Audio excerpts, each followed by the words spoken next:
Good morning, everybody. Good morning. I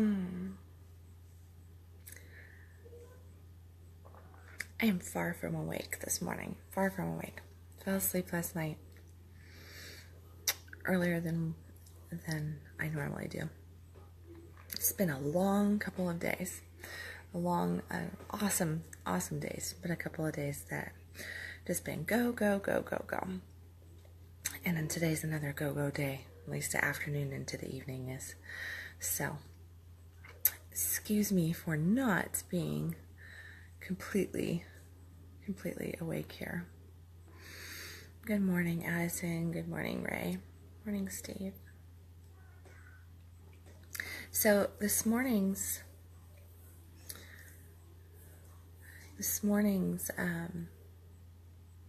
thought is on obstacles, is on, I titled it Obstacles, Money, and Love. And the reason I put money and love on there, other than everybody loves to click on a title that says money and love, right? Or money and sex. It's the two biggest obstacles that we have in life, is either our bank account or our hearts or bedrooms. So those are the things that we deal with the most. Those are the things that, nag at us the most. They cause the most issues in life in different ways. We get caught up in them, and we don't know how to push through. In love, we're fearful of opening up our hearts. We're fearful of connecting to other people because of past issues that we've had. And we don't allow ourselves to step forward. So we become our own obstacle, much like with money. We become our own obstacle in how we limit ourselves, how we look at that obstacle. Bye, honey. Kid going to school. So we limit ourselves in how we look at the obstacle, whether it is love, if it's money, if it is health, even, whatever that challenge is, we tend to approach it as though it is too much, as though it is this big, humongous thing. You could say that it is Goliath standing in front of us, and there's just no way that we know how to deal with it. So we feel overthrown by it and lost in life, and then we just kind of get tossed around in the sea of life, going like this, and we just don't really know what to do with this obstacle. And the interesting thing is, every obstacle basically introduces us to ourselves again and again and again. And what I mean by that is that it's how you choose to look at the obstacle. If you look at the obstacle as though it is this Goliath thing in your life, this humongous boulder that is immovable, not, something that you cannot move through or figure out how to heal from or deal with or push through in some way, then you're running around. Then what happens is you basically are taking your own power and disposing of it and becoming this victim mindset in one way or another, because you're allowing that obstacle to conquer you. So if you think, since I'm using Goliath, we'll just go with that.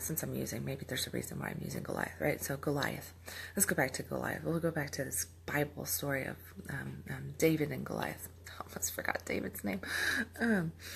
David, that's how tired I am. One of the most well-known biblical stories, and I forget the key person to the story. The answer is coffee, always. So we have David and Goliath. So Goliath, this giant, comes into David's town, and and it's the soldiers, and they come in, and who's going to fight Goliath? Well, Goliath is the biggest, baddest guy for the opposing army that they have. And Goliath's brothers are there even. I mean, not Goliath's brothers, David's brothers are there. See? I said I was half asleep, so there's no picking on me here. I saw the laughing face, Addison. So David's brothers are there, and David's brothers take one look at Goliath and go, "Oh my goodness, no way. He is way too big to conquer. He is way too big to," thanks, Addison. "He's way too big to overcome. It's too much of an obstacle, right?" So David looks, and what makes David unique and makes him a true leader and somebody who can overcome and tackle is not that here he is, he's this boy, and he's going to go and he's going to conquer this giant, right? Now in today's world, we realize that Goliath was probably just a really big dude like Andre the Giant, right? And David's this like little kid kind of thing. Young man where the muscles haven't even formed. He hasn't really gone through puberty yet. So David's brothers are like, "No, that Goliath is too big to overcome." David looks at Goliath and says, "His size makes him where I can't miss. I can't miss getting rid of this obstacle because it's this size. It's appearing at this size." So he looked at it as though he had a bigger target to focus in on, and his brothers looked at it as though it was this overwhelming thing that was going to bulldoze over them, basically. That change of mindset is how we get introduced to ourselves. Where is your mindset? Because this is like the little keys to greatness that we each can have inside of us. If you always look at obstacles as though they are challenges and introductions to self and just a challenge to pull out your best, to reveal your best, to let your light shine more, to move forward and state your faith in God, in life, to really touch base with your faith and with your desires, and to see what you really, really want, and to feel where you still need that healing. Because we all need healing. We all have our shit. We've all been hurt. We all have shame programs. We have shame programs around money and love, money and sex. Those are the two big areas that we have, those shame programs, similar shame programs too. But it's in those areas when you're looking at these challenges, the obstacles that feel so immense, if you just go, am I allowing this Goliath situation to back me down? Or am I looking at it as though I have this pinpoint area? It keeps coming to me. It's humongous. It feels overwhelming. It feels so massive. Am I looking at it as though that's exactly where I need to go?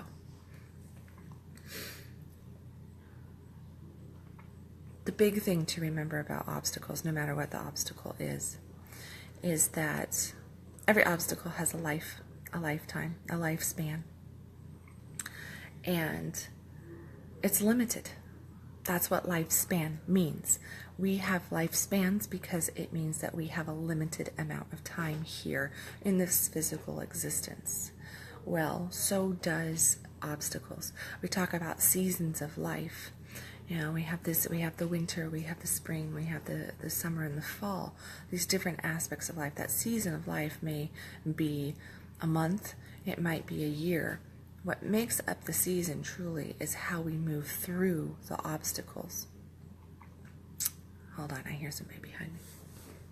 Or maybe not. There's one more kid that needs to leave this morning, so I think she has a ride though.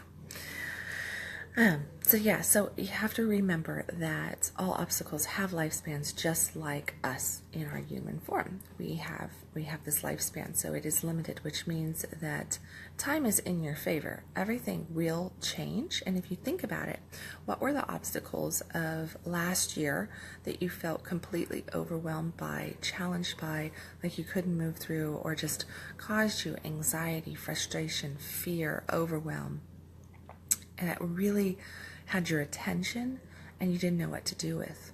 Or maybe you had so much focus on something that you just did not know, like, am I even going to be, that feeling of, am I even going to make it through the year?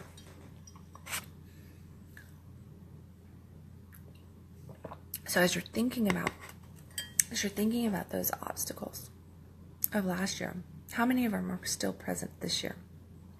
Some of them may still be lingering. Maybe they've changed. Maybe they've developed into something else, moved in. Maybe that obstacle caused you to go through some sort of transition in life. And what felt like this overwhelming moment now has you sitting in a space of not knowing who the heck you are. And you just have to re-find yourself, you could say, right?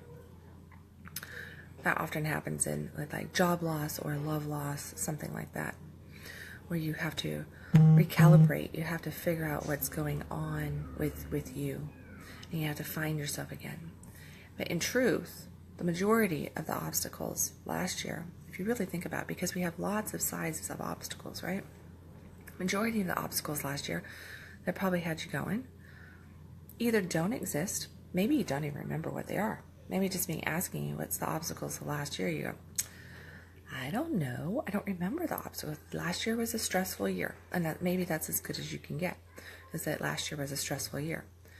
I hope this year's better than last year. And we say that a lot. I say, I hope this year is better than last year. That means that we're focusing in on those obstacles instead of focusing in on the joy. Focusing in on the gratitudes, because every year, no matter how challenging it is, presents obstacles and presents things to be grateful for, presents those blessings, those beautiful, beautiful blessings.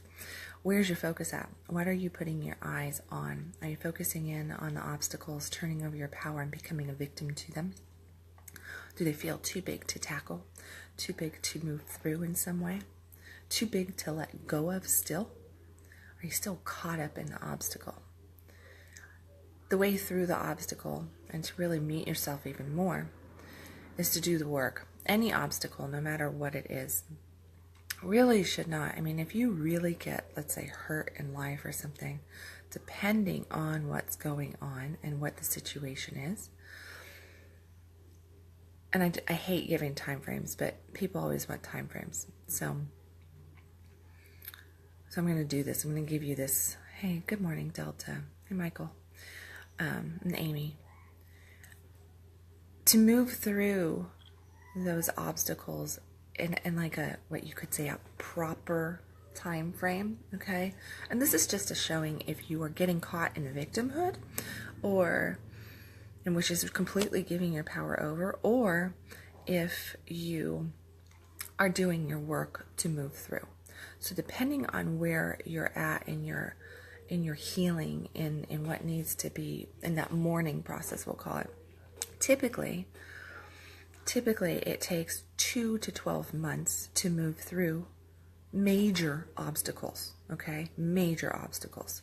So this is where we're talking about total, utter heartbreak, complete and utter destruction of maybe your financial picture, like being able to, you lost your job, you suffered a foreclosure, you ended up getting divorced, it came from nowhere. Maybe you have something where it's just like this health condition that came up and the doctors are telling you, hey, you need to pay attention to this because boom, boom, boom could happen. Something on that line. Now, if you have like major health issues, you may not be able to move through that in 12 months, okay? I'm not talking about that. I'm talking about that slap in the face type thing. Wake up, pay attention, take care of yourself. Time to change directions. This was not the right person for you. This was not the right job for you. God leading you in a path. And I say that because to be very raw and open with everybody. Last year was a rougher year towards the backside. The year started out fantastic.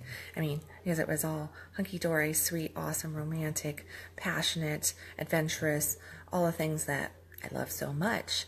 It was definitely that fuck yes life on the front side of it for the first 6 months. And then the second 6 months, well, I felt like I was getting kicked in the gut most of the time for multiple reasons. And I moved into this year And because I got re-kicked in the gut at the beginning of the year, pretty big time stuff. And I know that I'm not going to be able to move through it probably in just like 2 months, right? So I'm like, all right, this is some doozy stuff. I got some healing, some clearing work to do. I know that it's just an obstacle, and I know that I've been given this ability to lean in and to see things about myself more so. I know that my life's not over. I know that there's beautiful, beautiful blessings waiting for me as soon as I can do that clearing work, as soon as I can hear. I don't feel like a victim because I actually feel like I've been given a place of power to meet myself even at a deeper level, but I have to honor those places. Okay? And just yesterday, I felt like I got confirmation of these beautiful clients that I've been working with for 2 days straight. They're from out of town, and I do VIP sessions. So they're basically intensive retreats for people. So I have these town clients. I'm doing this intensive retreat thing with them for the last few days. And the man of the couple, he just has this way. Every time we're together, I feel like God is speaking through him directly to me. I'm like, oh man, I love my time with them, and at the same time, I'm like, oh, here it comes, God's gonna like lay one on me, really, really good. And the message that I got was a healing message. It was a message of support, spiritual support. And here, I want you to get this. And I'm not trying to I don't want to get too much into my shit with you, but I want you to know that everybody has their shit too. I want you to know that, nobody is, we're all, if we're breathing and if we're here, we're working through stuff. One time I had a client say to me, you still do this kind of work? You still have to work? But I thought that you were all good. You coach people. No, I might be at a different level, a higher level than you. I've moved through things. I know I can see patterns better. I know processes. I can help you through. That's what makes a coach. Is somebody that has been through stuff, can speak their truth and can look back and say, here's a path. Here's a path. If I did it, you can too. And that's what it is. If somebody says that they don't have any problems, run the other way, okay? They are so caught in ego. They are that holier than thou mindset. They're not being truthful. Because we all got our shit. It's the ones that are working on it that you want to hang with. It's the ones that are steps ahead of you that you can learn from. So my client yesterday, he looks at me and he says, because I suffered a humongous heartbreak at the middle of the year, and then it got revisited. I had faith that things were going to work out, and well, they didn't go the way I anticipated, much like all of life always provides us. And then come the first of the year, it was basically like World War II in my heart. So with that World War II perspective, I got caught in the pain, and it wasn't until yesterday that the awakening of what was the gift that was given came to me, and I went, oh wow, mind blow. And what he said to me was, it sounds like God was saving you from a really bad situation. It sounds like God was protecting you. And I went, wow, I never had that perspective before. So that is the message, is that every obstacle, we might look at the obstacle as though it's this great big Goliath thing. It's something that we can't move through. We get caught up in the pain of it, caught up in the fear, caught up in how it's going to destroy our life, right? And what we have to do is try looking at it through heaven's eyes. Try looking at it through God's eyes, that higher perspective. And often we can't do that when we're standing right in front of it, when we're in the battle with it. But what we can do is we can choose to not back down. We can choose to have that David mindset and realize that it's not too big for us. It's just a bigger target to focus in on. It's something that we need to move through and to meet ourselves at a deeper level. And through our courage and our ability to push forward and see ourselves, we can actually have more greatness, more beauty, more abundance, more connection, call in so much more amazing things into our life. I have a quote someplace. Let me find it. Here we go. Mediocre people tend to be tamed and subdued by obstacles, but great leaders always rise above them. That's what I'm talking about here. I know that not everybody is a great leader, okay? At least that's what we want to say. I want to say that not everybody's a great leader. People say, well, I'm just not a leader. That's for you. That's not for me. I'm not a leader. I'm not a leader. Bullshit. Bullshit.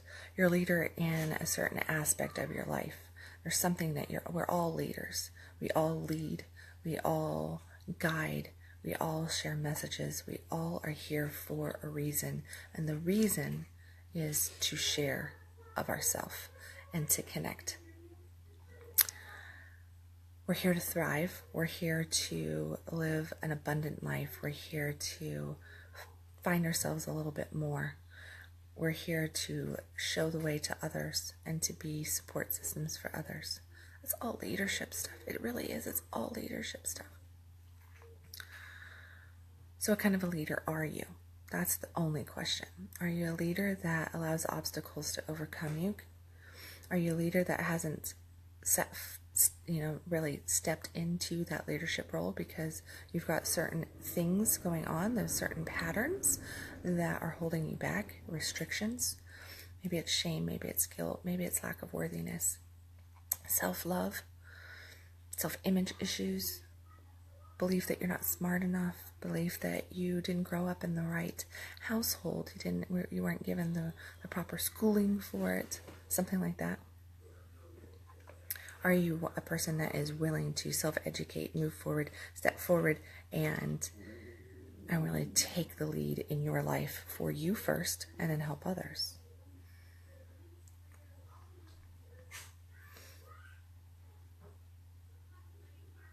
My daughter's sitting here. She's waiting on her ride. So she's listening into Conscious Coffee. Better watch my language. Yeah. She just laughed at me. She just laughed at me. Mom, there's no way you can watch your language. Every problem has a soft spot. Realize that. Every problem has a soft spot. Just like that, that's that realization that no matter how big, how bad that problem, that obstacle is that there is a way through it. There is a doorway of weakness through the problem, through this situation that seems too much. And that you can overcome it. You can move through it. There's always an answer to the problem. And often the answer does not reveal itself right away.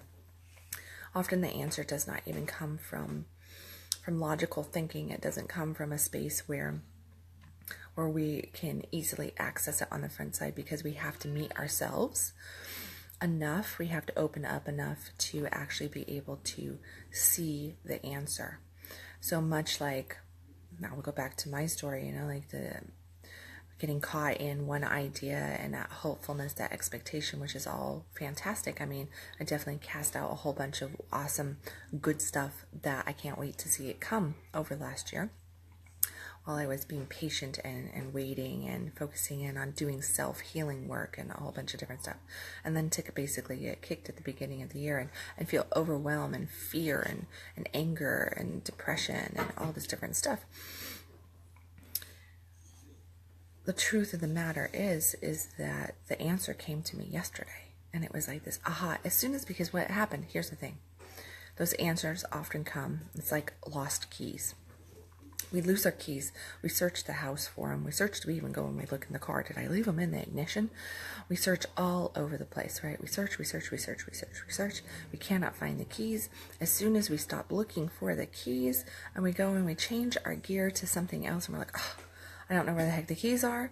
As soon as we allow that thought about the lost keys to just drop out of our focus just a little bit, so instead of us just trying to hold on to it, and that anxiety and angst that we feel about the fact that now we're going to be late or we can't get to where we're going because we've lost the keys, right? As soon as we go, F it, I'm gonna go and I'm gonna do this, or I'm going to go do that, whatever that is. Have you ever noticed the keys just magically appear? It's like you walked past them 15 times. They were laying right on the counter in front of you that entire time. Boom. It's right there. It's the same thing with the answers to the problems. Juliana, will you please go and help your brother for me?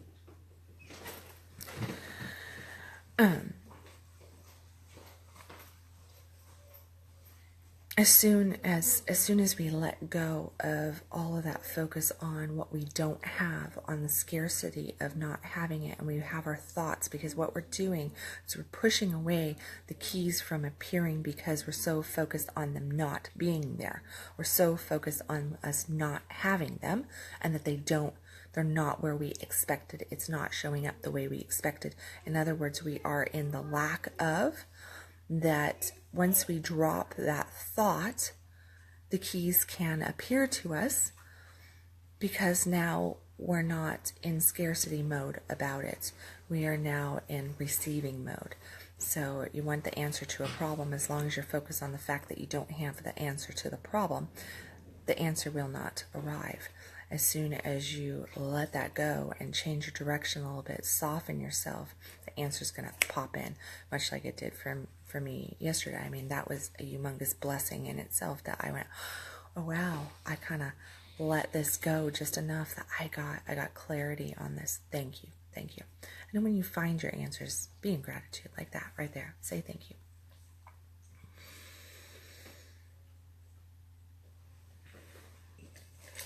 Obstacles are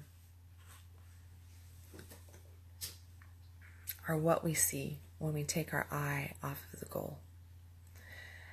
And that just comes back to what I was just talking about, the obstacle of not having the keys.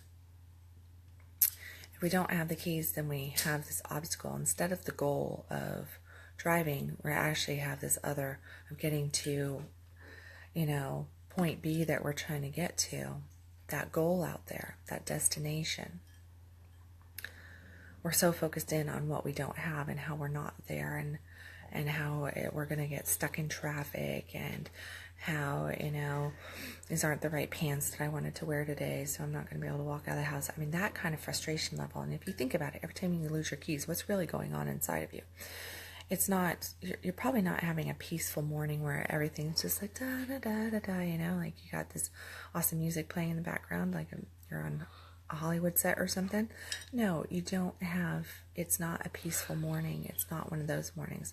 It's a morning when you have some sort of anxiety caught inside of you. There's irritableness, there's frustration, there's maybe you got up late and you jumped out of bed and you stubbed your toe, and then you got toothpaste on the shirt that you were going to wear, pants you were going to wear, which caused you to change clothes, and now you're in an outfit that's bugging you, and you're not getting breakfast, and you spilt your coffee, or and blah blah blah blah blah, and then all of a sudden the keys go missing. You're in that scarcity mode of not having,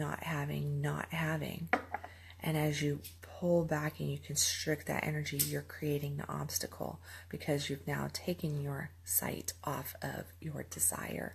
And the desire should be a desire of, just having what you want, which means that you're in joy, in happiness, in bliss, those emotions. Keeping your focus on what you want and in the energy of that you are already happy without it will pull it towards you. Keeping your focus on what you want and that you don't have it creates obstacles. Okay? So, I think that's it. I feel kind of complete on that note. So, I hope that this obstacle idea was helpful. Obstacles, what did I title it? Obstacles, Money, and Love. I hope that you got some ideas about different things. Found maybe some points within yourself this morning to look at, because I'm pretty confident that everybody has obstacles going on in their life. It's just a matter of how you meet the obstacles and what you do with them. How you meet yourself in the obstacle. So, I love you guys. I will catch you tomorrow at 6 a.m.-ish for Conscious Coffee again. If this was helpful, please hit the little share button. like I always tell people, the share button tells Facebook that this was valuable and that people want to hear it. So share the love and hit the little share button out there, down there for me. And I will catch you guys tomorrow morning around 6 a.m. ish. Bye.